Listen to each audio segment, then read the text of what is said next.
ফের একবার শিক্ষা ব্যবস্থার কঙ্কালসার চিত্র প্রকাশ্যে চলে আসলো। এক দিদিমণি দিয়ে চলছে দুই অঙ্গনওয়াড়ি কেন্দ্র।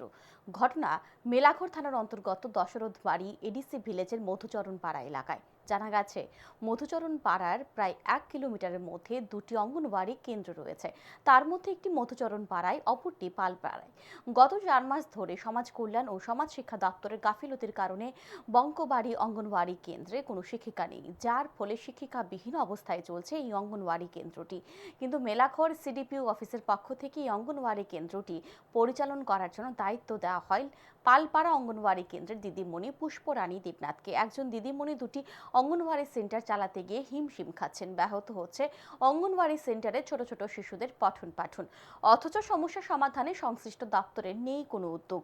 সঠিকভাবে নিয়োগ প্রক্রিয়ার সম্পূর্ণ করতে ব্যর্থ সংশ্লিষ্ট দপ্তর, যার কারণে বর্তমান পরিস্থিতির সৃষ্টি হয়েছে। অঙ্গনওয়াড়ি কেন্দ্রের দিদিমণি পুষ্পরানী দেবনাথ জানান, তিনি দপ্তরের নির্দেশে দুটি অঙ্গনওয়াড়ি কেন্দ্র পরিচালনা করছেন। 9 ডিসেম্বর থেকে দুটি অঙ্গনওয়াড়ি কেন্দ্র চালাচ্ছেন। এতে ওনার অনেক সমস্যা হচ্ছে। তিনি চাইছেন বঙ্কবাড়ি অঙ্গনওয়াড়ি কেন্দ্রে অতি সত্বর দিদিমণি নিয়োগ করা হোক।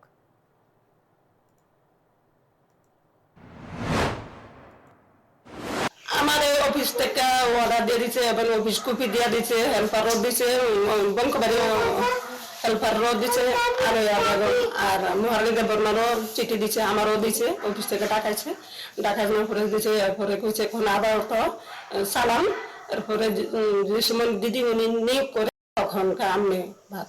কত মাস ধরে আশা পাচ্ছেন দুটো? আমি ডিসেম্বরের 9 তারিখ জয়েন দিচ্ছি।